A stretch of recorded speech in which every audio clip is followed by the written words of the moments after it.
خداوندا وڈیائی تیری کراں گا۔ خداوند یسوع مسیح کے پاک اور مقدس نام میں آپ سب کی سلامتی ہو۔ میرے عزیزو، آج کا ہمارا مضمون جس کا نام ہے کلام متجسد، آج کے ہمارے مضمون کا مرکزی حوالہ ہے مقدس یوحنا رسول کی معرفت ہمارے خداوند یسوع مسیح کا انجیلی بیان، پہلا باب 14ویں آیت المبارکہ سے لے کر 18ویں آیت المبارکہ تک۔ اس مضمون کی مرکزی آیت یوحنا رسول کا انجیلی بیان پہلا باب اور اس کی 14ویں آیت المبارکہ ہے۔ آج کے ہمارے مضمون کا دباچہ، میرے عزیزو، اردو گرامر کے مطابق کلام کی دو اقسام ہے، یعنی کلمہ اور محمل۔ نمبر 1 پر کلمہ، جس کا مطلب ہے لفظ، بات یا سخن۔ یاد رکھو کہ کلمہ ایسی بات ہے جس کی سمجھ آ جائے، یا پھر ایسی بات جو کچھ معنی رکھتی ہو کلمہ کہلاتی ہے۔ نمبر 2 پر محمل، جس سے مراد ایسی بات جس کی کچھ سمجھ نہ آئے، یا پھر ایسی بات جس کے کچھ بھی معنی نہ ہو، محمل کہلاتی ہے۔ اور یہاں پر نمبر 1 پر جو میں مثال پیش کروں گا، یعنی انہوں نے روٹی ووٹی کھائی۔ اب روٹی تو ٹھیک ہے، پر ووٹی کیا ہوئی؟ لہذا روٹی کلمہ ہے اور ووٹی محمل ہے۔ نمبر 2 پر جو مثال پیش کروں گا، یعنی انہوں نے پانی وانی پیا۔ اب پانی تو ٹھیک ہے، پر وانی کیا ہوا؟ لہذا پانی کلمہ ہے اور وانی محمل ہے۔ یاد رکھو کہ کلمے کو عبرانی زبان میں امر یا دبار کہا جاتا ہے، اور یونانی زبان میں کلمے کو لوگاس یا ریما کہتے ہیں، اور کلمے کو ہندی زبان میں شبد کہا جاتا ہے۔ میرے عزیزو، یاد رکھے کہ علم الہیات کے مطابق کلام کی 3 اقسام ہے۔ نمبر 1 کلمہ نفسی، نمبر 2 کلمہ تکوینی، نمبر 3 کلمہ شخصی۔ اب ہم کلمہ نفسی پر بات کریں گے، یعنی وہ بات اور خیالات جو دماغ یا ذہن کے اندر موجود ہو، کلمہ نفسی کہلاتا ہے۔ مگر دین یہود کلمہ نفسی کو حکمت کہتے ہیں۔ ان کا ایمان ہے کہ کلمہ حکمت سے کائنات بنائے گی۔ امثال کی کتاب 8واں باب 22ویں آیت سے لے کر 30ویں آیت۔ مگر رسول اعظم جناب پالوس رسول اس کلمہ حکمت کو خداوند یسوع مسیح بیان کرتے ہیں۔ پہلا کرنتھیو پہلا باب اس کی 30ویں آیت۔ نمبر 2 پر آپ بات کریں گے کلمہ تکوینی۔ یاد رکھو کہ جب کلمہ خدا کی زبان سے باہر آ جائے اور چیزوں کو تخلیق کرے تو اسے کلمہ تکوینی کہتے ہیں۔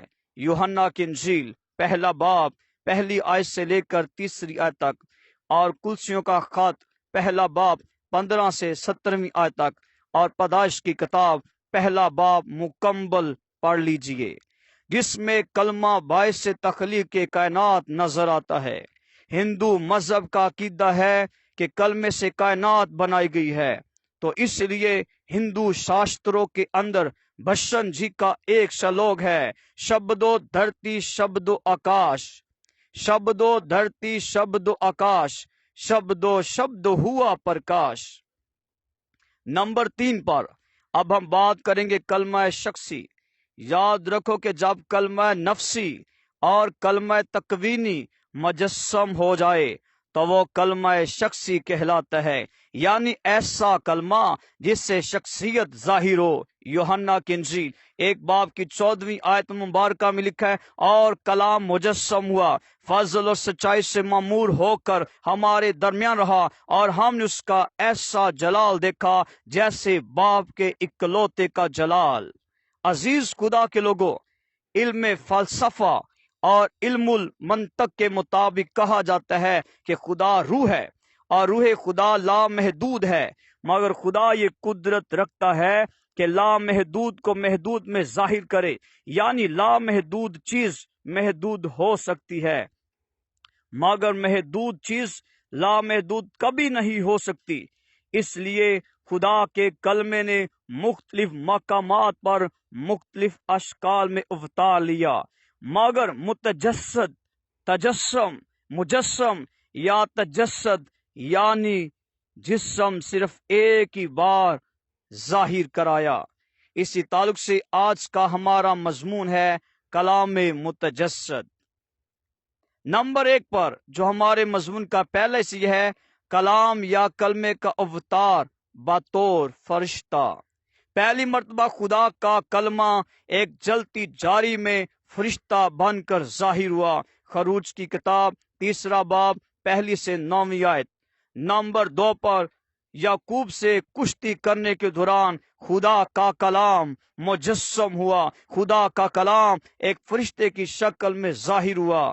پیدائش کی کتاب 32 باب 22 آیت سے لے کر 28 آیت تک، اور ہوشے کی کتاب 12 باب 3 سے 4 آیت۔ نمبر 3، جلتی جاری میں خدا کا کلمہ اعلیٰ زادہ کی شکل میں ظاہر ہوا۔ دانییل کی کتاب 3 باب 24 آیت سے لے کر 25 آیت تک۔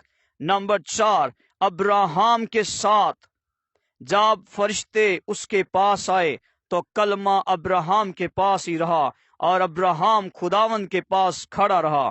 پیدائش کی کتاب 18 باب اس کی 22 آیت۔